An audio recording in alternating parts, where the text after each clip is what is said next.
The Secret Teachings of All Ages, by Manly P. Hall. Chapter 4, The Ancient Mysteries and Secret Societies. The entire history of Christian and pagan Gnosticism is shrouded in the deepest mystery and obscurity, for, while the Gnostics were undoubtedly prolific writers, little of their literature has survived. They brought down upon themselves the animosity of the early Christian Church, and when this institution reached its position of world power, it destroyed all available records of the Gnostic cultus. The name Gnostic means wisdom, or knowledge, and is derived from the Greek gnosis. The members of the order claimed to be familiar with the secret doctrines of early Christianity. They interpreted the Christian mysteries according to pagan symbolism. Their secret information and philosophic tenets they concealed from the profane and taught to a small group only of especially initiated persons. Simon Magus, the magician of New Testament fame, is often supposed to have been the founder of Gnosticism. If this be true, the sect was formed during the century after Christ and is probably the first of the many branches which have sprung from the main trunk of Christianity. Everything with which the enthusiasts of the early Christian church might not agree they declared to be inspired by the devil. That Simon Magus had mysterious and supernatural powers is conceded even by his enemies, but they maintain that these powers were lent to him by the infernal spirits and furies which they asserted were his ever-present companions. Undoubtedly the most interesting legend concerning Simon is that which tells of his theosophic contests with the Apostle Peter while the two were promulgating their differing doctrines in Rome. According to the story that the Church Fathers have preserved, Simon was to prove his spiritual superiority by ascending to heaven in a chariot of fire. He was actually picked up and carried many feet into the air by invisible powers. When Peter saw this, he cried out in a loud voice, ordering the demons, spirits of the air, to release their hold upon the magician. The evil spirits, when so ordered by the great saint, were forced to obey. Simon fell a great distance and was killed, which decisively proved the superiority of the Christian powers. This story is undoubtedly manufactured out of whole cloth, as it is only one out of many accounts concerning his death, few of which agree, as more and more evidence is being amassed to the effect that Peter was never in Rome. Its last possible vestige of authenticity is rapidly being dissipated. That Simon was a philosopher there is no doubt, for wherever his exact words are preserved his synthetic and transcending thoughts are beautifully expressed. The principles of Gnosticism are well described in the following verbatim statement by him, supposed to have been preserved by Hippolytus. To you, therefore, I say what I say, and write what I write, and the writing is this, of the universal aeons, periods, planes, or cycles of creative and created life in substance and space, celestial creatures. There are two shoots, without beginning or end, springing from one root, which is the power invisible, inapprehensible silence, Bethos. Of these shoots one is manifested from above, which is the great power, the universal mind ordering all things, male, and the other is manifested from below, the great thought, female, producing all things. Hence pairing with each other, they unite and manifest the middle distance, incomprehensible air, without beginning or end. In this is the Father who sustains all things, and nourishes those things which have a beginning and end. See Simon Magus, by G. R.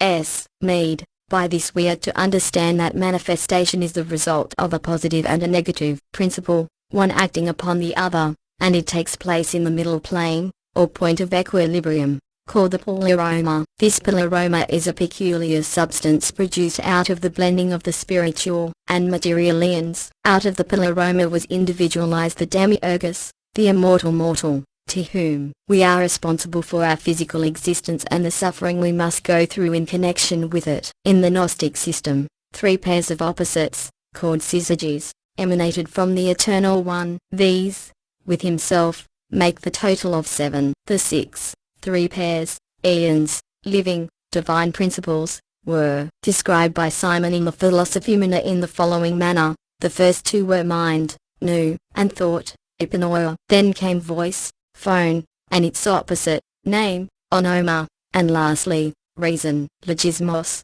and reflection, enthymesis. From these primordial 6, united with the eternal flame, came forth the aeons, angels, who formed the lower worlds through the direction of the demiurgus. See the works of H. P. Blavatsky, how this first Gnosticism of Simon Magus and Menander, his disciple, was amplified, and frequently distorted, by later adherents to the cult must now be considered. The school of Gnosticism was divided into two major parts, commonly called the Syrian cult and their Alexandrian cult. These schools agreed in essentials, but the latter division was more inclined to be pantheistic, while the former was dualistic. While the Syrian cult was largely Simonian, the Alexandrian school was the outgrowth of the philosophical deductions of a clever Egyptian Christian, Basilides by name, who claimed to have received his instructions from the Apostle Matthew. Like Simon Magus, he was an emanationist, with Neoplatonic inclinations. In fact,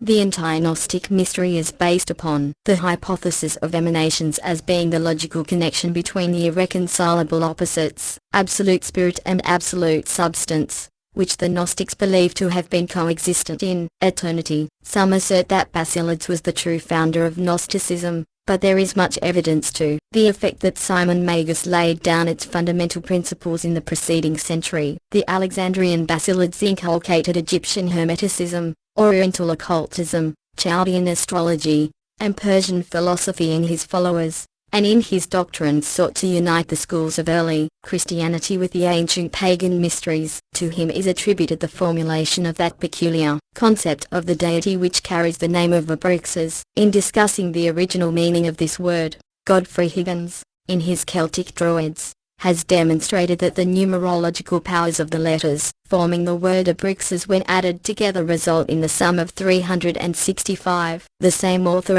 also notes that the name Mithras when treated in a similar manner has the same numerical value. Basilides taught that the powers of the universe were divided into 365 aeons, or spiritual cycles, and that the sum of all these together was the Supreme Father, and to him he gave the Kabbalistical appellation Abrixas, as being symbolical, numerologically, of his divine powers, attributes, and emanations. Abrixas is usually symbolized as a composite creature, with the body of a human being and the head of a rooster, and with each of his legs ending in a serpent.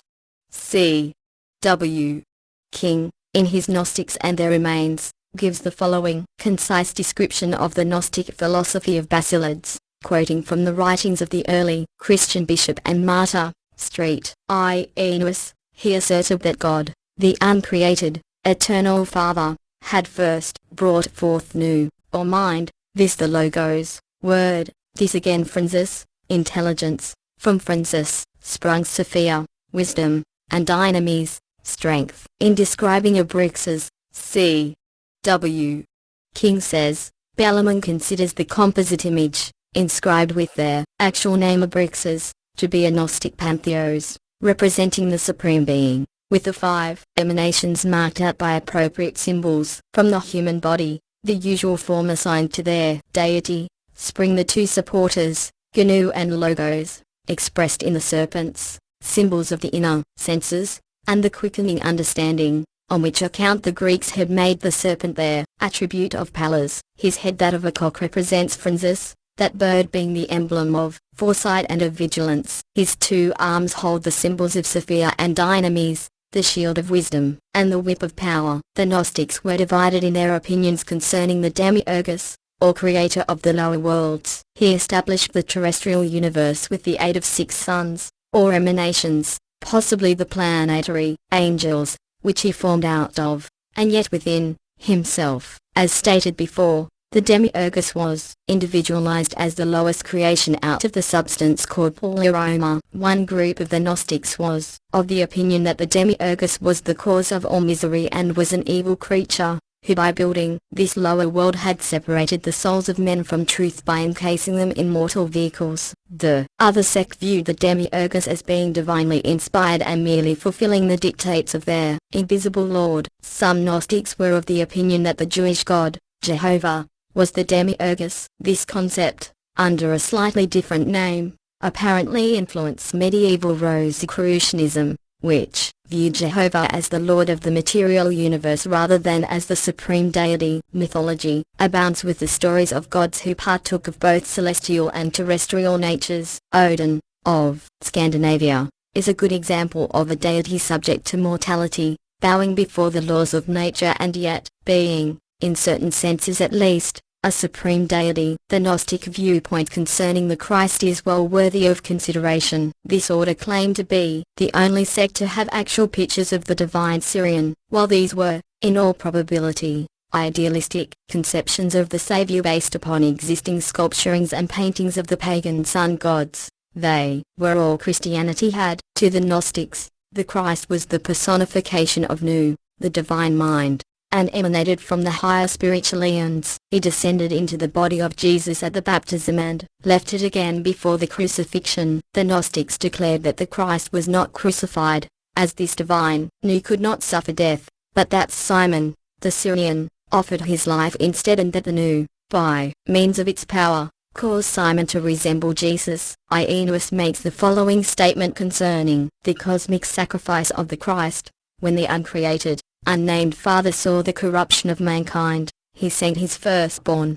Nu, into the world, in the form of Christ, for the redemption of all who believe in him, out of the power of those that have fabricated the world, the Demiurgus, and his 6 sons, the planetary genii. He appeared amongst men as the man Jesus, and wrought miracles. Seeking Gnostics and their remains. The Gnostics divided humanity into 3 parts: those who, as savages, worshipped only the visible nature; those who, like the Jews, worshipped the Demiurgus; and lastly, themselves, or others of a similar cult, including certain sects of Christians, who worshipped Nu, Christ, and the true spiritual light of their Hiereans. After the death of Basilides, Valentinus became the leading inspiration of the Gnostic movement. He still further complicated the system of Gnostic philosophy by adding infinitely to the details. He increased the number of emanations from the Great One, the Abyss, to 15 pairs, and also laid much emphasis on the Virgin Sophia, or wisdom. In the books of the Saviour, parts of which are commonly known as the Pistis Sophia, may be found much material concerning this strange doctrine of eons and their strange inhabitants. James Freeman Clarke, in speaking of the doctrines of the Gnostics, says, "These doctrines, strange as they seem to us, had a wide influence in the Christian Church. Many of their theories of the ancient Gnostics, especially those concerning scientific subjects, have been substantiated by modern research. Several sects branched off from the main stem of Gnosticism, such as the Valentinians, the Ophites, serpent worshippers, and the Adamites. After the 3rd century their power waned, and the Gnostics practically vanished from the philosophic world. An effort was made during their Middle Ages to resurrect the principles of Gnosticism, but owing to the destruction of their records their material necessary was not available. Even today there are evidences of Gnostic philosophy in their modern world, but they bear other names and their true origin is not suspected. Many of the Gnostic concepts have actually been incorporated into the dogmas of the Christian Church, and our newer interpretations of Christianity are often along the lines of Gnostic emanationism.